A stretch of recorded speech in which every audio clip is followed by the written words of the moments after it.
Memphis is one of the most dangerous states in the US, with many different gangs and sets throughout. With approximately 5.7 million residents, Tennessee is the 16th most populated state, but the gang we're talking about today was involved in over 20 murders throughout Memphis. Black Gangster Disciples is a well-known gang throughout Memphis, even though they originated from Chicago and spread throughout other regions in the United States.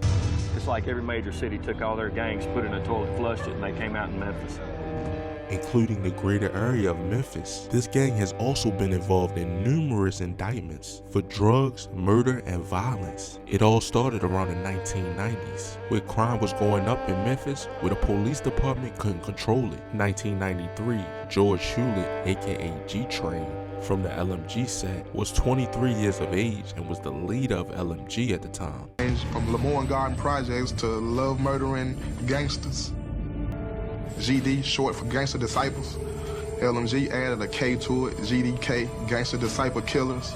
Plus, in Memphis around the 1990s, LMG was one of the most popular gangs around this time. And they was in heavy beef with the Gangster Disciples, which a lot of bloodshed over the years has ended up in this war between them. LMG's headquarters was in Lemoyne Gardens around the 1990s, which was supposed to be temporary project housing complexes, but turned permanent, and they was in heavy beef with 3 other project complexes around the 1990s, which was Lamar Terrence, Claiborne Homes, and Foot Homes, also where GDs resided. And all these 4 projects was in one neighborhood. GTrain though built his reputation over the years and had the ultimate respect in his hood.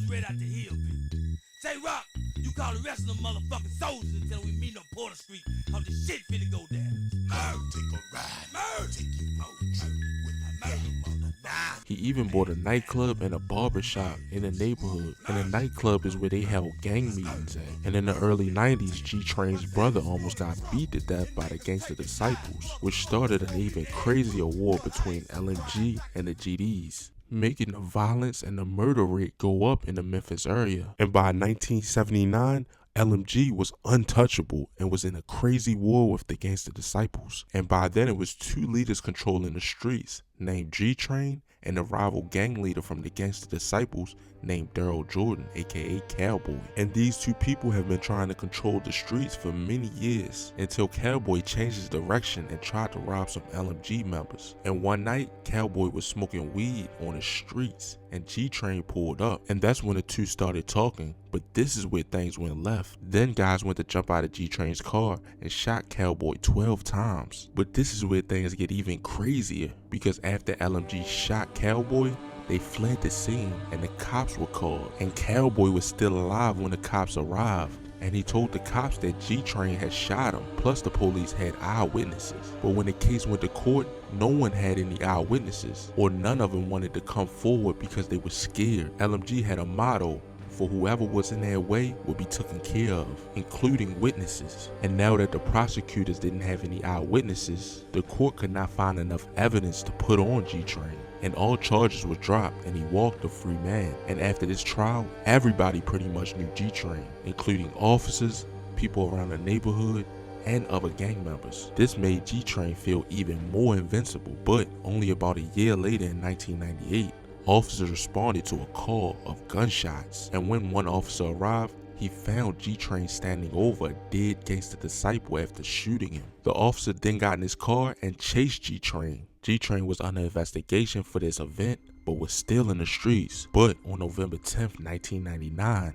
LMG would take a big loss, because as G-Train was leaving his nightclub, he was shot and killed by multiple Gangster Disciples in cars with automatic weapons. This was the first real war in Memphis between LMG and the Gangster Disciples. But something crazy would happen to the Gangster Disciples in 2016, when 16 members of the 7th Street Murda Squad were indicted. The indictments and arrests are the result of an extensive investigation conducted by federal, state, and law enforcement. The 7th Street Murda Gang was created back in 2012, and mostly gangster disciples and vice lords was included in this gang. During the investigation, the officials were able to determine that the members and associates of the gang were distributing large quantities of narcotics, primarily cocaine and methamphetamine. There were also 5 guns seized during the indictment. 9 of the defendants was facing up to life in federal prison, plus another 5 defendants was facing a sentence of 40 years if convicted. And also Lil Double O is suspected to be a GD from Memphis too. He's an upcoming rapper from Memphis that's starting to pull over 1 million views on videos. The Department of Justice joined local law enforcement in Memphis to create an investigation known as Operation 38 Special. The 2-year investigation yielded nearly 50 arrests in 9 different states. The focus is to stop gangster disciples, the territory in many communities. The following defendants have been indicted on RICO conspiracy charges. They have also been charged with conspiracy to distribute and possess with the intent of distribute 5 kilos of cocaine and plus 1,000 kilos of marijuana. 5 of the defendants though were charged with 7 counts of attempted murder in aid of racketeering. They were also charged with 7 counts of using a firearm in commission of those offenses. Those crimes face a maximum of 10 years in prison for each of them and up to a $250,000 fine. But in 2019, 6 gangster disciples, including the enforcer for the state of Tennessee, pled guilty to federal racketeering charges. According to this indictment, the gangster disciples was charged with RICO charges for conspiracy to commit attempted murders, robberies, assaults, and distributions of large quantities of cocaine, crack, and marijuana. And this one is crazy.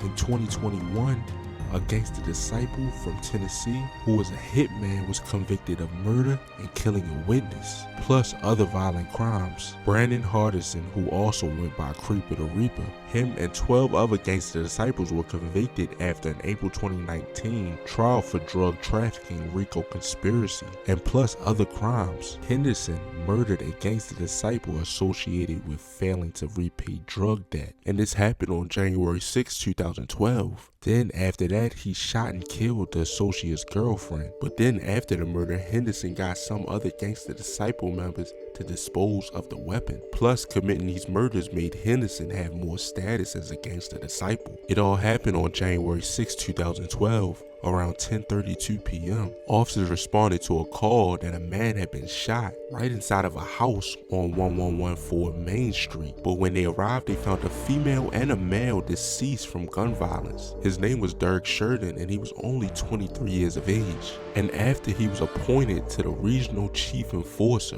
which he also was the hitman for the gang called Blackout Squad, Henderson was facing a maximum sentence of life in prison for offenses of racketeering conspiracy, causing death through the use of a firearm, and killing to prevent communication to law enforcement. He faces a mandatory minimum of life in prison and an additional 20 years in prison for causing seriously bodily harm. This gang has been hot on the Fed's list since 2012 and is still hot on this list of today because on June 28, 2022, 14 alleged traveling vice lord gang members was indicted on federal racketeering charges. The alleged members associated with the traveling vice lord / junkyard dogs gang. This gang had involvement on shooting at the rivals, which was the gangster disciples. But that'll be about it for this crazy Memphis gang. Make sure you like or dislike, comment, and subscribe, and let me know down in the comments what y'all want to see next. And as always, stay blessed and stay well.